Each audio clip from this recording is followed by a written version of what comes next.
ലിവറിന് ദോഷകരമായിട്ടുള്ള 3 ഭക്ഷണം, അതായത് never take this എന്ന് ഡോക്ടർ പറയുന്ന 3 ഭക്ഷണം. 3-ൽ കൂടുതൽ പറയേണ്ടി വരും. എന്തായാലും കേരളത്തിന്റെ ഒരു സാഹചര്യത്തിൽ 1, 2, 3 പറയുകയാണെങ്കിൽ നമ്മുടെ പൊറോട്ട ഒരു അല്ലേ, മലബാർ പൊറോട്ട എന്ന് പറയുന്നത് ഒരു ആസ്ഥാന ആഹാരം ആയി മാറിക്കഴിഞ്ഞു. പൊറോട്ടയും ബീഫും കൂടെ ഉണ്ടെങ്കിൽ പിന്നെ നമുക്കത് കൺട്രോൾ ചെയ്യാൻ തന്നെ ബുദ്ധിമുട്ടായ ഒരു സാഹചര്യമായി കഴിഞ്ഞു. ഈ പൊറോട്ട വാസ്തവത്തിൽ ഈ കാർബോഹൈഡ്രേറ്റ് അഥവാ അന്നജമാണല്ലോ അതിനകത്തെ കണ്ടന്റ് എന്ന് പറയുന്നത് അല്ലെ. ഗോതമ്പിൽ തന്നെ നാരുകൾ, ഇത് ഒരുപാട് ഗുണഫലങ്ങളുള്ള നാര്, ഫൈബറിനെ മാറ്റിയിട്ട് ആണ് ഈ ആട്ട അല്ലെങ്കിൽ അല്ലെ ഉണ്ടാക്കുന്നത്. ഇനിയും ആ ആട്ടയിൽ തന്നെ ഫൈബർ ഇല്ലാത്ത ഗോതമ്പിൽ അല്ലോക്സാൻ എന്ന് പറയുന്ന ഒരു കെമിക്കൽ കൊടുത്ത് ബ്ലീച്ച് ചെയ്യുകയാണ്. അല്ലോക്സാൻ ക്യാൻസർ ഉണ്ടാക്കുന്ന ഒരു പദാർത്ഥമാണ്. ഇനി അത് ഉണ്ടാക്കുമ്പോൾ എന്ത് സാധനമാണ് ഉപയോഗിക്കുന്നത്? എണ്ണ വെച്ചിട്ടല്ലേ. എണ്ണ നല്ലപോലെ വെച്ചാണ് പൊറോട്ട അടിക്കുന്നത് അല്ലേ.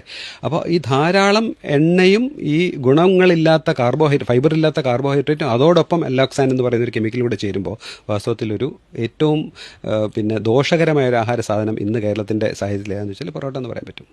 ഇനി രണ്ടാമത്തത് നമ്മൾ ഈ റെഡ് മീറ്റിന്റെ കൺസംഷനെ കുറിച്ചാണ് സംസാരിക്കാനുള്ളത്. അപ്പോൾ ബീഫ് അപ്പോൾ ബീഫ് തിന്നൂടെന്നല്ലേ, നമ്മൾ ബീഫ് വിരോധികൾ ആണെന്നല്ല ഞാൻ പറയുന്നത്. Red meat, beef, mutton, pork എന്ന് പറയുന്ന ഈ 3 സംഗതികളാണ്. ഇതിൽ പൂരിത കൊഴുപ്പുകൾ കൂടുതലാണ്, ശരീരത്തിന് അനാരോഗ്യം ഉണ്ടാക്കുന്ന കൊഴുപ്പ് കൂടുതലായതുകൊണ്ടാണ് റെഡ് മീറ്റ് എന്ന കാറ്റഗറിയിൽ അവയെ പെടുത്തിയിരിക്കുന്നത്. അപ്പോൾ രണ്ടാമത്തെ എന്താണ് ഒഴിവാക്കേണ്ടത് വെച്ചാൽ റെഡ് മീറ്റാണ് ഒഴിവാക്കേണ്ടത്.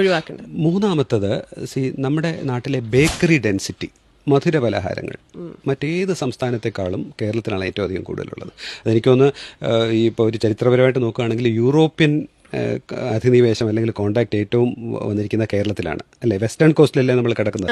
അപ്പോൾ അതുകൊണ്ട് ഫ്രഞ്ച് മയ്യഴിയിൽ വന്ന് അവിടെ തലശ്ശേരി ബേക്കറി ആരംഭിച്ചു അല്ലേ.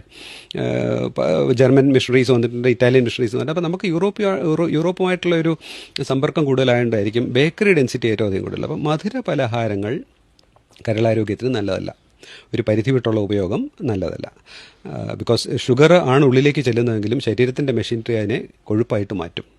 കാരണം ശരീരത്തിൻ്റെ സ്റ്റോറേജ് ഫോം എന്ന് പറയുന്നത് അന്നജമല്ല, ഷുഗർ അല്ല, മറിച്ച് ഫാറ്റാണ്.